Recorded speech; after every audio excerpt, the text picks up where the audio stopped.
তেহরানকে নতুন হুমকি ওয়াশিংটনের, ট্রাম্পকে হত্যার চেষ্টা হলে ইরানকে ধ্বংস করে দেওয়ার হুঁশিয়ারি।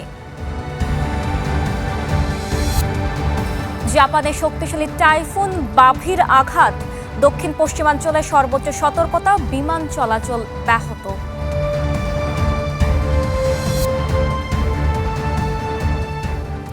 আমন্ত্রণ ওয়ার্ল্ড নিউজ টুডেতে, সাথে আছি আমি জান্নাতুল বুশরা।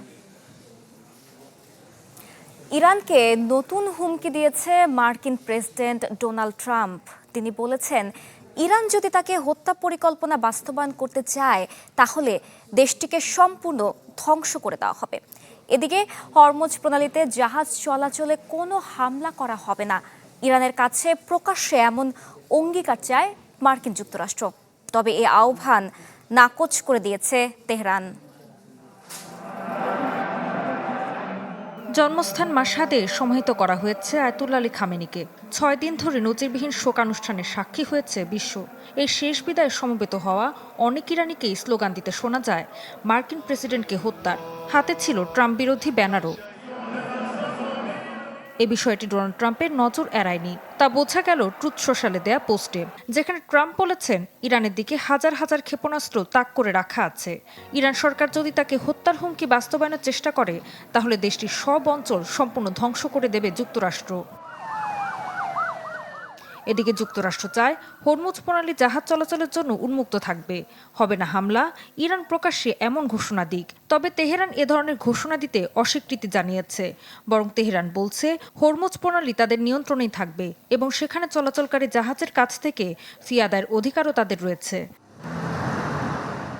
এদিকে বুধ বৃহস্পতিবারের পর নতুন করে ইরানের আর কোথাও হামলার খবর মেলেনি। কিছুটা শান্ত হয়েছে পরিস্থিতি, তবে বৃহস্পতিবারের হামলার দায় স্বীকার করেনি যুক্তরাষ্ট্র ইসরায়েলের কোনো পক্ষই। বিশ্লেষকদের ধারণা, উপসাগরীয় আরব দেশগুলোর কেউ এসব হামলা চালিয়ে থাকতে পারে।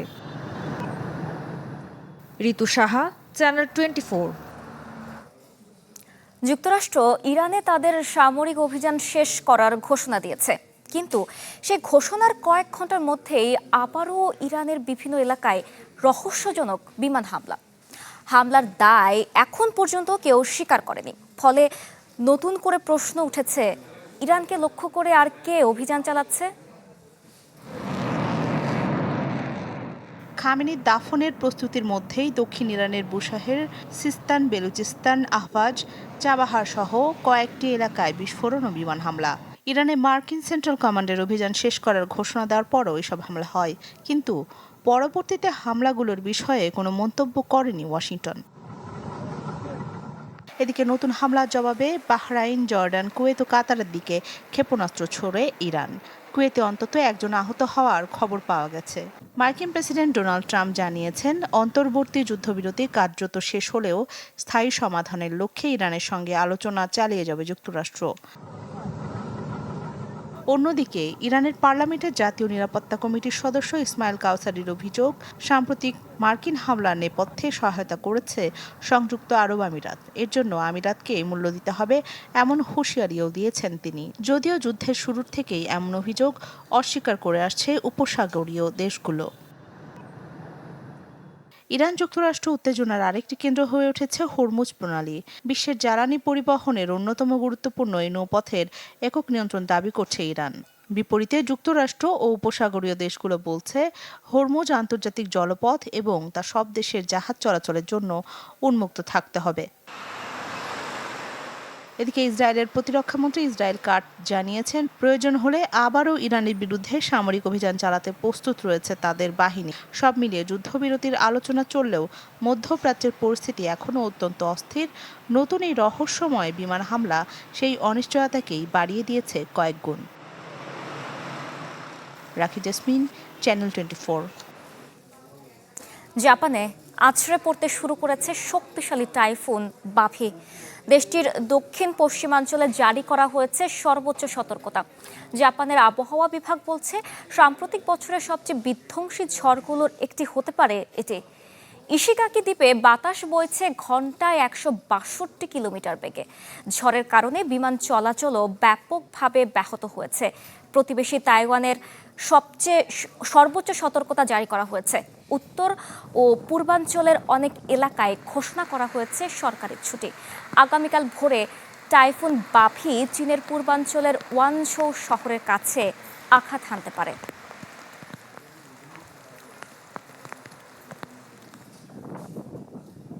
ভেনেজুয়েলায় ভয়াবহ ভূমিকম্পে নিহত ছাড়িয়েছে 4,000। এখনও নিখোঁজ রয়েছেন হাজারো মানুষ। গেল 24 জুন দেশটিতে পরপর দুটি শক্তিশালী ভূমিকম্প আঘাত হানে। এটি ছিল 100 বছরেরও বেশি সময়ে ভেনেজুয়েলার সবচেয়ে শক্তিশালী ভূমিকম্প।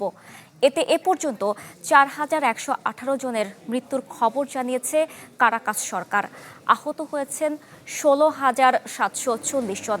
উদ্ধারকারী দল জীবিতদের খুঁজে অভিযান শেষ করেছে, কিন্তু এখনও ধ্বংসস্তূপে নিখোঁজদের খুঁজে বেড়াচ্ছেন স্বজনরা। তাদের আশা, অন্তত সম্মানজনকভাবে যেন সমাহিত করা যায় প্রিয়জনকে।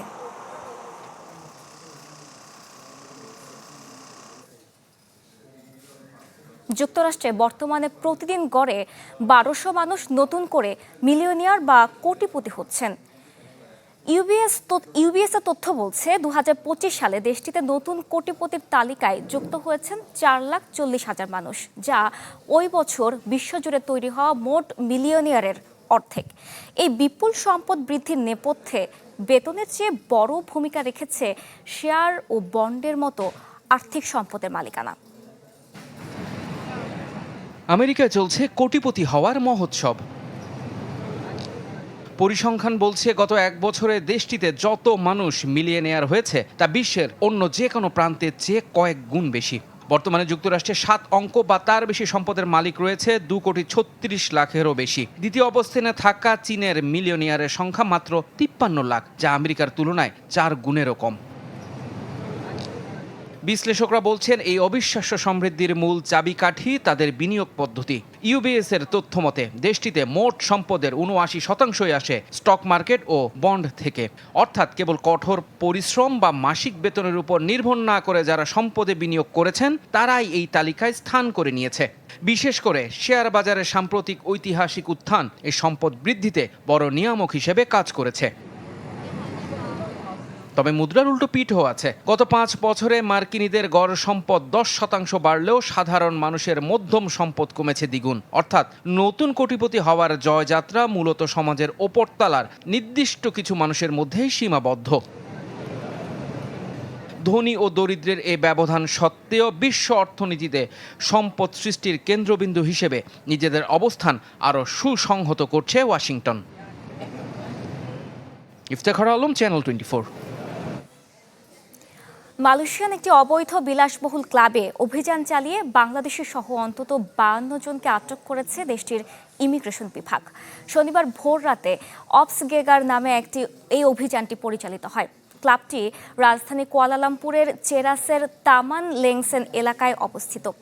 ইমিগ্রেশন বিভাগের অভিযানে আটকদের মধ্যে আছেন ভিয়েতনামের 33 জন নারী, এছাড়া 4 জন মালয়েশিয়ান, 10 জন বাংলাদেশি সহ আছেন চীন ও মিয়ানমারের নাগরিকও। প্রাথমিক তদন্তে জানা গেছে মাত্র 2 মাস আগে ক্লাবটি চালু হয়।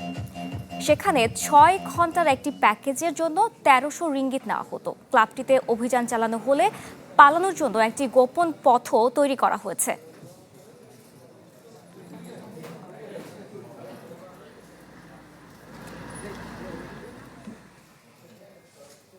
এই অভিযানের আরও খবর জানাতে মালয়েশিয়া থেকে যোগ দিচ্ছেন সহকর্মী ওয়াহিদ সোহান।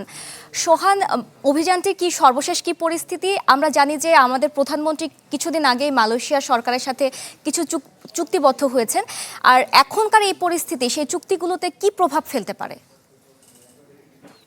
যে আপনাকে অসংখ্য ধন্যবাদ। আপনি যেমনটি বলছিলেন যে মালয়েশিয়া তার দেশের আইন শৃঙ্খলাকে স্বাভাবিক রাখার জন্য তারা ধারাবাহিকভাবে কিন্তু এখানে অভিযান অব্যাহত রাখে। বিশেষ করে মালয়েশিয়ায় যে সমস্ত দেশের অবৈধ অভিবাসীরা রয়েছে এবং যারা মালয়েশিয়ায় বিভিন্ন রকম যে ক্রাইমের সাথে যুক্ত রয়েছে, এই ক্রাইম গুলোকে তারা নিধন করার জন্য মালয়েশিয়া কিন্তু এখানে তার বিশেষ অভিযান ধারাবাহিকভাবে তারা কিন্তু অব্যাহত রেখেছে। তারই ধারাবাহিকতায় আপনি জানেন যে আজকে রাত, যেটি আজকে ভোর রাত ছিল, সেটি 1:35 থেকে মালয়েশিয়ার ইমিগ্রেশনের গোয়েন্দা সংস্থার একটি টিম তারা চেরাজের একটি বহুতল ভবনের সে বারে তারা অভিযান চালায়। সেখানে বেশ কয়েকজন বিদেশি নারী এবং আমাদের 10 জন বাংলাদেশি নাগরিককে আটক করেছে। এছাড়া আপনাকে যদি বলে রাখি, সেটি হলো যে মালয়েশিয়ার চেরাজের আরেকটি এলাকা থেকে মানব পাচারের একটি চক্রের কিছু সদস্যকে আটক করেছে। তার মধ্যে আমাদের বেশ কয়েকজন বাংলাদেশি নাগরিককে সেখানে অবরুদ্ধ করে রাখার যে আমরা তথ্য পেয়েছি। প্রায় মালয়েশিয়া ইমিগ্রেশনের তথ্য অনুযায়ী 18 জন বাংলাদেশিকে কিন্তু তারা সেই ভবনের মধ্যে অবরুদ্ধ করে রেখেছিল। এছাড়াও মালয়েশিয়ার যে ক্লান্তান এবং তেরেঙ্গানু যে অঞ্চল রয়েছে, সেখানে যে থাইল্যান্ডের বর্ডার রয়েছে, সেই বর্ডার দিয়ে বেশ কিছু বাংলাদেশিকে প্রবেশের সময় সেখানে বাংলাদেশি, পাকিস্তানি সহ বেশ কয়েকজন কে আটক করা হয়েছে। এছাড়া মালয়েশিয়া ইমিগ্রেশনের তথ্য অনুযায়ী গত 11 দিনে প্রায় আজকে পর্যন্ত মালয়েশিয়া ইমিগ্রেশনের তথ্য অনুযায়ী 284 জন বাংলাদেশি সহ প্রায় 832 জন বিদেশি নাগরিককে তারা আটক করেছেন। তাদের একটি বিষয়, সেটি হলো যে মালয়েশিয়ায় যে সমস্ত অবৈধ অভিবাসী রয়েছে এবং যারা ক্রাইমের সাথে যুক্ত রয়েছে, এই ক্রাইমকে কমিয়ে নিয়ে আসার জন্য কিন্তু মালয়েশিয়া তার অভিযান অব্যাহত রেখেছে। আরেকটি বিষয় আপনি যেটি বলেছেন যে আপনারা জানেন যে মালয়েশিয়ায় বাংলাদেশের প্রধানমন্ত্রী তারেক রহমান কিন্তু এখানে গত মাসেই তিনি সফর করে গেছেন। সেই সফরের পরিপ্রেক্ষিতে আসলে যেটি ছিল যে মালয়েশিয়া থাকা অবৈধ অভিবাসী যারা রয়েছেন তাদেরকে বৈধতা দেওয়া অথবা তাদেরকে হলো যে সঠিক আইনের মধ্যে নিয়ে আসার বিষয়ে কিন্তু তিনি একটি অনুরোধ করেছিলেন। মালয়েশিয়া সরকার কিন্তু সেই বিষয়টি বিবেচনা রাখার কিন্তু চিন্তা করছে। ইতিমধ্যে মালয়েশিয়ার মানব সম্পদ মন্ত্রণালয় এবং মালয়েশিয়ার যে স্বরাষ্ট্র মন্ত্রণালয় রয়েছে, তারা কিন্তু ইতিমধ্যে সোহান, আপনার তথ্যের জন্য আপনাকে ধন্যবাদ। দর্শক, মালয়েশিয়ান প্রবাসীদের খবর জানাচ্ছিলেন আমাদের। তীব্র তাপপ্রবাহের পর এবার ভয়াবহ দাবানলের কবলে স্পেনের কিছু অঞ্চল। আলমেরিয়া প্রদেশে ছড়িয়ে পড়েছে দাবানল। এতে নিহত হয়েছেন 12 জন, নিখোঁজ অন্তত 23 জন। সবচেয়ে বেশি ক্ষতিগ্রস্ত লস গালাদোস শহর। সেখানে বনাঞ্চলে ছড়িয়ে পড়া আগুন নিয়ন্ত্রণে মোতায়েন করা হয়েছে 150 জরুরি সেবাকর্মী। লস গালাদোসের মেয়র ফ্রান্সিসকো রেস জানিয়েছেন, প্রচণ্ড বাতাসের কারণে আগুন দ্রুত ছড়িয়ে পড়ায় নিয়ন্ত্রণে আনতে ব্যাগ পেতে হচ্ছে। দাবানল থেকে বাঁচাতে বেশ কয়েকটি এলাকায় বাসিন্দাদের সরিয়ে নেওয়া হয়েছে নিরাপদ স্থানে। এবারের দাবানলকে অঞ্চলটির ইতিহাসে সবচেয়ে ভয়াবহ হিসেবে অভিহিত করেছেন আন্দালুসিয়ার স্বাস্থ্য ও জরুরি বিষয়ক মন্ত্রী আন্তোনিও সান্স। চলতি গ্রীষ্ম মৌসুমে ইউরোপ জুড়ে তাপমাত্রার নতুন রেকর্ড তৈরি হয়েছে। অস্বাভাবিক তাপমাত্রায় ফ্রান্স, স্পেন, যুক্তরাজ্য সহ বিভিন্ন দেশের জনজীবনে নেমেছে অস্বস্তি।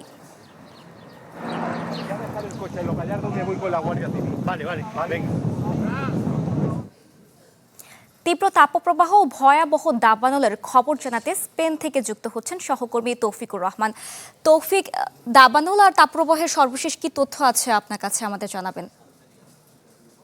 বুসরা, আপনাকে ধন্যবাদ। আপনি জানেন যে ইউরোপ জুড়ে কিন্তু তীব্র তাপপ্রবাহ চলছে এবং সেটা চলমান রয়েছে, এবং তার মধ্যে স্পেন কিন্তু অন্যতম। যে এই তাপপ্রবাহর দিক থেকে ইউরোপের যতগুলো দেশ আছে, সবচেয়ে বেশি যেই ভুক্তভোগী দেশগুলোর মধ্যে এই স্পেন অন্যতম। তার মধ্যে আপনি জানেন যে স্পেনের দক্ষিণাঞ্চলের আন্দালুসিয়া এলাকার এই আলমেরিয়া প্রদেশের বিভিন্ন অঞ্চলে কিন্তু দাবানল ছড়িয়ে পড়েছে। আপনি জানেন যে এই দাবানলটাকে বলা হচ্ছে যে স্পেনের ইতিহাসে সবচেয়ে দ্রুততম এবং ভয়ঙ্কর এই দাবানল, যেখানে আসলে আপনারা জানেন যে 12 জনের ইতিমধ্যে প্রাণহানি হয়েছে এবং 23 জন কিন্তু নিখোঁজ রয়েছে। এবং এই দাবানলটা আপনি জানেন যে এই দাবানল মাত্র 2 ঘন্টায় প্রায় 15 কিলোমিটার জায়গা কিন্তু জুড়ে ছড়িয়ে পড়েছে। তীব্র বাতাসের কারণে আসলে এটা হয়েছে বলে ধারণা করছে কর্তৃপক্ষ। এবং যেটা বলবো যে এই যে কারণটা হচ্ছে যে মৃত্যু ঘটনাটা ঘটেছে, এটা মূল কারণটা হচ্ছে যে যারা আশ্রয় কেন্দ্রে ছিল, যারা নিরাপদ আশ্রয় কেন্দ্রে ছিল, তারা আসলে ভয়ে পালানোর চেষ্টা করছিল গাড়ি নিয়ে। তো আমরা যতটুকু খবর পেয়েছি যে 4 জন কিন্তু গাড়ির ভিতরে অগ্নিদগ্ধ হয়েছে, এবং এমন এতটাই দগ্ধ হয়েছে যে তাদেরকে কিন্তু আসলে চেনা যাচ্ছে না। এই কারণে কিন্তু ডিএনএ টেস্ট করার কথা বলা হচ্ছে। এবং পরবর্তীতে আরো যে 8 জন, তারা কিন্তু গাড়ি ছেড়ে পালানোর চেষ্টা করছিল হেঁটে হেঁটে, কিন্তু তারা আসলে আগুনের কবলে পড়ে যায়, যে কারণে তাদেরও মৃত্যু হয়েছে। কিন্তু এই 12 জনের মধ্যে একজন হচ্ছেন স্পেনের নাগরিক এবং অন্যরা হচ্ছে বিদেশি নাগরিক বলে জানা গেছে, যতটুকু এই পর্যন্ত জানা গেছে। আর 23 জনের আসলে খবর এখনো পাওয়া যায়নি।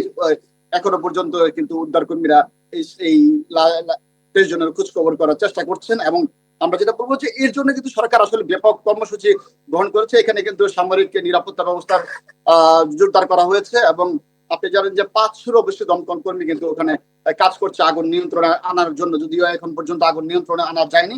আর আগুন লাগার যে বিষয়টা, এটা নিয়ে আসলে এখনো সঠিক তথ্য পাওয়া যায়নি।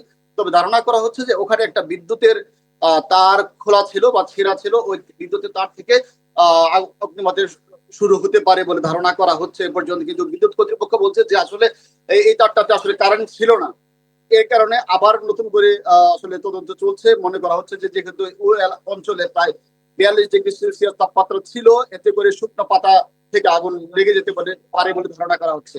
এবং ওই দাবানল কবলিত এলাকা থেকে কিন্তু আসলে শত শত মানুষকে ইতোমধ্যে সরিয়ে নেওয়া হয়েছে এবং আগুন নিয়ন্ত্রণে কিন্তু অসংখ্য দমকল কর্মী কাজ করছে। এবং তৌফিক, আপনাকে ধন্যবাদ। দর্শক, দাবানল ও তাপপ্রবাহের খবর জানাচ্ছিলেন আমাদের সহকর্মী। যুক্তরাষ্ট্রের টেক জায়ান্ট অ্যাপল গোপন প্রযুক্তি চুরির অভিযোগে ওপেন এআইয়ের বিরুদ্ধে মামলা করেছে। ক্যালিফোর্নিয়ার একটি আদালতে দায়ের করা মামলায় অ্যাপল বলছে তাদের গোপন বাণিজ্যিক তথ্য চুরি করে সেগুলো ওপেন এআইয়ের পণ্য তৈরির পরিকল্পনায় ব্যবহার করা হয়েছে। হাতিয়ে নেওয়া হয়েছে আইফোনের নকশা, উৎপাদন প্রক্রিয়া এবং সরবরাহ ব্যবস্থার তথ্য। মামলায় আসামি করা হয়েছে ওপেন এআই এবং অ্যাপলের 2 সাবেক কর্মকর্তাকে। অ্যাপলের অভিযোগ, চাকরি ছাড়ার সময় আসামি চ্যাং লিউ কোম্পানির দেওয়া ল্যাপটপ ফেরত দেয়নি। পরে বিশেষ ব্যবস্থায় অ্যাপলের অভ্যন্তরীণ নেটওয়ার্কে ঢুকে বহু গোপন নথি ডাউনলোড করা হয়। এই ছিল আজকের ওয়ার্ল্ড নিউজ টুডে। সাথে থাকার জন্য ধন্যবাদ সবাইকে।